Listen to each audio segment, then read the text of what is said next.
But no, I'm good. Okay. Good to go. All right, we are back to order here. Next item on our agenda is the Fitzwater Street Corridor MOU with Osprey Builders for council discussion. The document that was provided, this agreement essentially that Mr. Tillman has drafted is an agreement that would enable Osprey, the developers of the River's Edge property, to make a contribution to the city in cash that we could, at the time that we do the work on Fitzwater Street, we could use toward the improvements of Fitzwater Street. So that's essentially an improvement to the streetscape, but with a private investor. But we need some sort of agreement with them.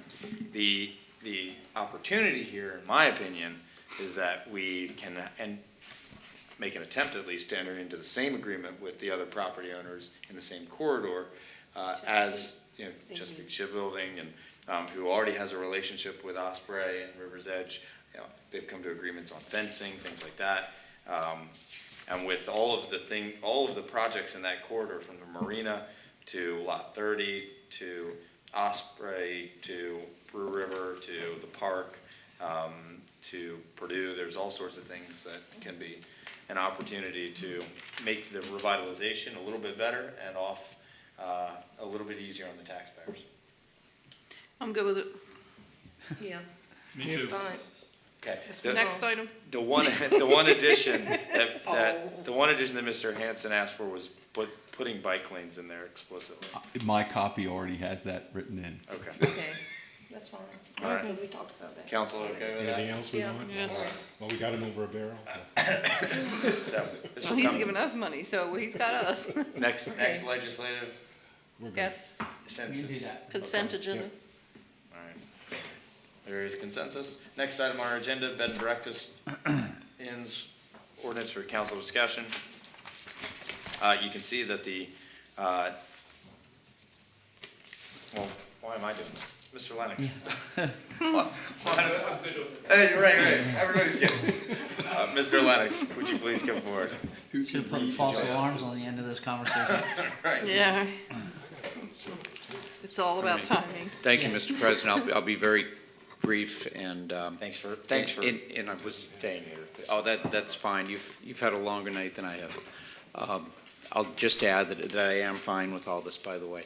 In terms of the language, we followed up on your discussion the last time. And just to summarize the changes, we included some numbers in terms of occupancy, and we plugged in the 3 rooms, maximum of 6. We deferred under the sign standards, and you may recall that we went around in questions of lighting and size and setbacks. But one of the things that we have to remember is that this is under Historic District Commission review, and that there are also sign standards already in the code for when you do occupancy of accessory uses. So rather than try to recreate, the language now just refers to those specifically. As far as the parking goes, and this is one that's been taken up a little creatively, there is a number of parking spaces required, depending on the intensity of the use. We discussed at length whether or not that had to be on-site, whether that could include street parking, whether it could be in another location nearby. And the way that it's drafted currently is that, first of all, it would have to be off-street. Then there would be 2 options. Do it on-site, not in the front yard, and that's precluded as it is in all of our single-family districts. Or also that could be on a separate property somewhat, and the word proximate is used. Now remember, this is a special exception process. It's a public hearing. The Board of Zoning Appeals would review each of these. The code currently does allow for parking in a shared capacity on adjacent property. This language would not restrict it just to the person next door. It could be the church lot, or it could be another lot somewhere nearby. That would be determined as part of the public process. Those were the 3 changes since last time. If I could mention one perhaps sobering thought about the occupancy that has recently come to light.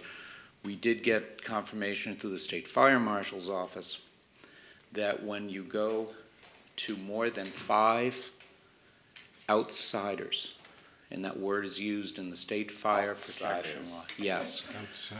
yes. Now, it's interesting, as you've come through the discussion that you just did in our long time discussion of what a family is, that they allow for the for the family use. Don't try to define it, but then say, and up to 5 outsiders. So the way that that's been interpreted apparently under the state fire code is that if you go to a bed and breakfast use and you go to more than 5, it will likely require lighting of some sort, exit signs, and sprinklers. So that would be, in this case, up to the option of the property owner if they wanted to go above 5. Okay. But this allows 6, right? We've termed it 6. What you're saying is if someone did choose to go with 6, that they would have to meet the Make the fire other safety changes. code. So if Yes. I wanted that one extra person, I'd have to spend the $60,000 on all of that. That seems to be the Okay. break-even. Whatever it is, I don't know what it is. No. Just put it- 60. In a No. historic It's a district, it might sprinkler, a be. historic Yeah, house, that's expensive. Yeah. It's expensive. The It's sprinklers- ridiculously expensive. So in other words, no one's gonna, so in other words, it's probably prohibitively expensive? Can we just change the number to 5? You Let's could. change the number to 5 and just That's eliminate that awkwardness. Now, the question is, do you care how many are in each room? Do you just want to say 5? Is this adults or people? Could be 5 singles.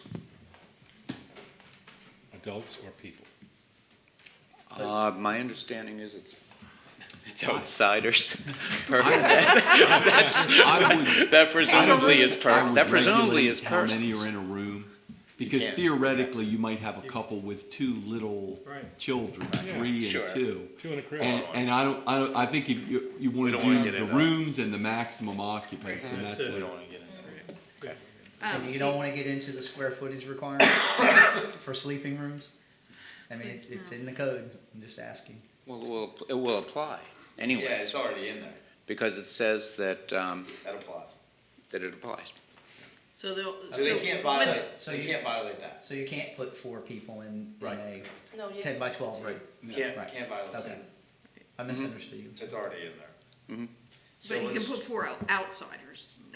Let's change the number of occupants not to exceed to 6, or to 5. al- That would be come-heres. Although- as opposed to- What it says is the maximum number of rooms to be rented would not exceed 3. It also says with the number of occupants not to exceed 6. It doesn't say It's 2 to occupants. 2. I get that, but the number of occupants, that doesn't specify the property owner's slash manager Right. versus. Correct. the So if they've already got a family We of could leave it 4. at 6. It doesn't, as it's written. Well, it says 6 casual and transient roomers. Okay, I'm sorry, I was looking at the memo, so you're right. So in Yeah. line 33, Yeah, I that's think what we need I'm to change confused. that to 5. And you don't have to. I mean, you could Right. change it, but if the person wanted to go out and spend a fortune, they could. I think we'd make it I think easier, it's more clarify sensible the to code, put 5. put it in 5. Although, that means you've got 2 rooms that you can put a couple in, and the other one's gonna have to be a single. How often are you gonna, you have no option that way to. But you don't have the option to do more than that unless you spend all that money anyway. But that's fine, but that should probably be their choice. Okay, whatever the consensus is at this point, I mean, I agreed at Whatever- first, but it's, whatever it is. then I start looking at 3 rooms. You are just sending this to public hearing, Mr. President, so you'll have an opportunity to get input on it and go from there. I have a question in B too. Hold on, let's just Okay. settle that one, I would leave it at 6, okay? a choice, and then hear what the public has to say. I agree. Okay, we'll leave it at 6. 6. All right, I already marked it out. We had a discussion. Mark it back in. Get a fresh copy. In B, it says, no room or stay shall exceed 7 days in any 6-month period. I thought we discussed that because people can take a 2-week vacation. I thought we were making that 14. Because oftentimes people are on 2-week vacations. I don't remember the discussion. We talked about it, but I don't think we ever decided one way or the other, so if you wanna do I don't have a problem with different number, 14. that's fine. I don't think making it 14 is gonna cause people to abuse this. If they're gonna abuse it, they're gonna abuse it. Right, but, I mean, And putting if in, they're not, 14 days short, yeah, I think that's a good point, 14 days. yeah, and it may not even be 14 straight, it could be, they're coming to something at the school with their kids and they wanna stay at the same B&B. Sure. So, And then they have to have it registered, so you can see if somebody's been there more than 14 days. What? Thousand people. Geez, you shouldn't have said that, because now, oh God, I'm sorry. no, what I'm thinking of is the university with the parents coming down for athletic events. We came down every other weekend to watch my girls play when we lived in Connecticut. And if they want to stay in the bed and breakfast versus, forget that. No room or stay shall exceed 14 consecutive days in any 6-month period. There you go, Yeah, That's good. there you go. That resolves that issue. so we move out for a day and come back. Of course, then, yeah, then we have, that's a legal nightmare. I just knew it. Jake. All you gotta do is go stay with your son one day a Let's week and just- you can live there full time. Take it away. I'm sorry. Go to It the was- range for a couple days. It was Mrs. Baker's fault. Come back like this. I'd like to bring up this thing about the children again. I mean, transient roomers. I'd like to go for adults with that, or set an age limit. You can't set no age limit. What? Age No, limit. because what he's saying is, limiting it to 6 adults. What if they have children? You could put a crib They in may the have an room. infant, you put a Right. crib in the room, or a roll-out bed, or pull-out couch, or whatever. Yeah. Provided that the square footage of the room is sufficient. Right. What are you saying? But you So gotta be similar care- to your family definition, not including the children? Yeah. Well, 2.1. Well, except what do you do when somebody rolls in there with 4? Right. I mean, I remember when we visited my son at summer camp one year, I went with my in-laws and my wife, and we put 6 people in a bed and breakfast. We filled the place. What, aren't they gonna be inspected by the fire marshal and by the city and say what the maximum occupancy is for a room and per house Yep. anyway? Yes. Well, they wouldn't let us stay in the same room. We had to occupy multiple And rooms. those will be posted in each Yeah. space. Yeah. Right. And the people who do the renting will be cognizant of how It'll be many on can the be door. in each room. Be on each door. Yeah.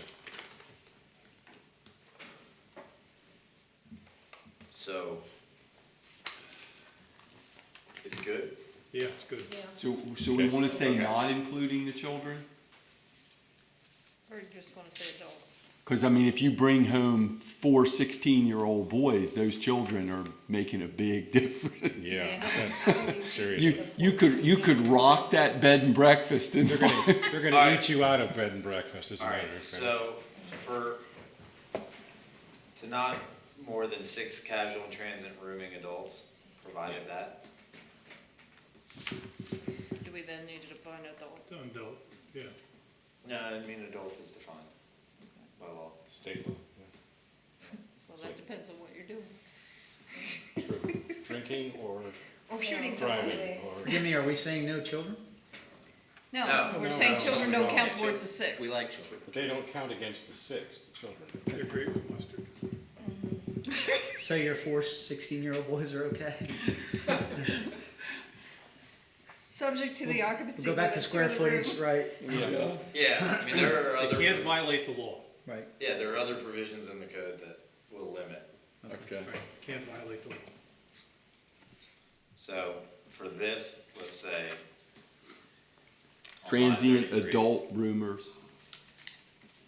And 14 days instead of 17 days. Everybody okay? Yes. 14 consecutive. Consecutive days, yes. We good? We're good. We're good. Good? Let's Well- Better do than good. public hearing? Stand in front. Woo-hoo. Is this the In closed session. Now we have closed session. Times two. So moved. Two. Second. All right, we have a motion.